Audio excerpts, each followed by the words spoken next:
প্রিয় দর্শক, এই মুহূর্তে দেশের বেশ কিছু এলাকায় আকাশ আংশিক মেঘলা নিয়ে পরিষ্কার রয়েছে, তবে দক্ষিণের উপকূলীয় কিছু কিছু এলাকায় কিছুটা মেঘের আনাগোনা রয়েছে। বর্ষাকালে চট্টগ্রাম বিভাগের অনেক এলাকায় কালবৈশাখী বজ্রসহ ঝড় বৃষ্টিপাত দেখা গেছে।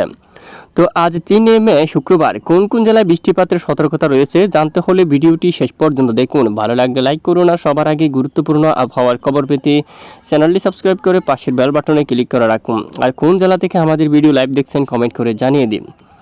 ইতিমধ্যে স্যাটেলাইট ইমেজের উপর আমরা দেখতে পাচ্ছি দেশের বেশ কিছু এলাকায় আকাশ পরিষ্কার। গতকাল রাতেও দেশের পূর্ব অঞ্চলে বৃষ্টিপাত ঘটিয়েছে। চট্টগ্রাম বিভাগের অনেক এলাকায় বৃষ্টিপাত ঘটিয়েছে। এছাড়া একদম ভোর রাতেও কিন্তু চট্টগ্রাম বিভাগের এখানে মধ্যপ্রান্ত বেশ কিছু এলাকায় ব্যাপক বজ্রসহ ঝড় বৃষ্টিপাত ঘটিয়েছে। এই মুহূর্তে এই যে বজ্র মেঘগুলো ধীরে ধীরে পূর্ব দিকে চলে গেছে। ইতিমধ্যে আকাশ প্রায় সব স্থানে পরিষ্কার অবস্থায় কিন্তু দেখা যাচ্ছে। খুলনা, ঢাকা, ময়মনসিংহ, রংপুর, এখানে পশ্চিমবঙ্গ থেকে সমস্ত এলাকায় আকাশ পরিষ্কার।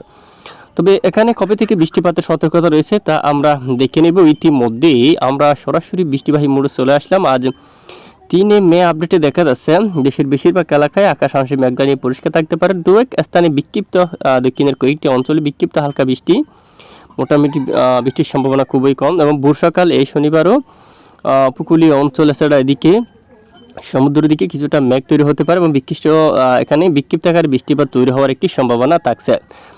এবং উত্তর দিকে একদম উত্তরে দেশের এই যে সিলেট বিভাগের কিছু কিছু এলাকায় সেটা অন্যান্য দু এক স্থানে হালকা বিক্ষিপ্ত বৃষ্টিপাত হতে পারে, সম্ভাবনা কিন্তু খুবই কম। তবে আগামী রবিবার 5 তারিখ থেকে আবার বৃষ্টিপাতের সতর্কতা উঠে আসছে, বিশেষ করে দেশের উত্তর পূর্বাঞ্চলের দিকে।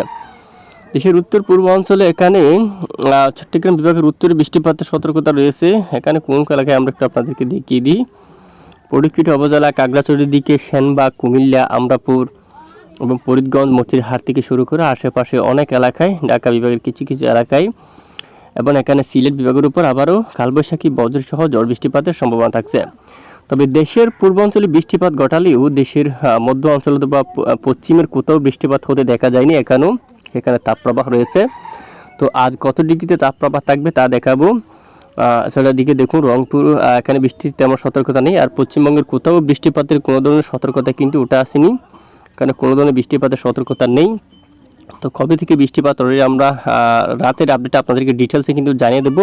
এই মুহূর্তে আমরা একটু তাপমাত্রাটা দেখবো যে কোন কোন এলাকায় কত ডিগ্রিতে তাপমাত্রা থাকতে পারে। আজ 3 তারিখের আপডেটে আমরা চলে আসলাম অলরেডি।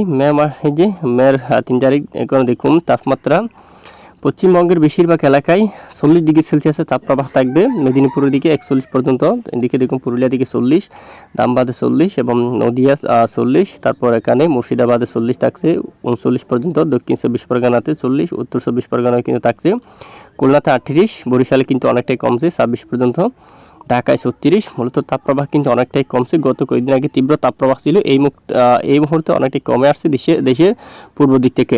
এছাড়া দেশের পশ্চিমেরও অনেক এলাকায় তীব্র তাপপ্রবাহ ছিল, প্রচণ্ড গরম। এই মুহূর্তে কিছুটা হালকা হয়েছে, অলরেডি প্রায় 4 থেকে 5 ডিগ্রি সেলসিয়াস তাপমাত্রা কিন্তু কমে গেছে দেখুন এখানে। তবে আগামী 6-7 তারিখ থেকে অনেক অঞ্চলে কালবৈশাখী বজ্রসহ ঝড় বৃষ্টিপাতের সতর্কতা থাকছে।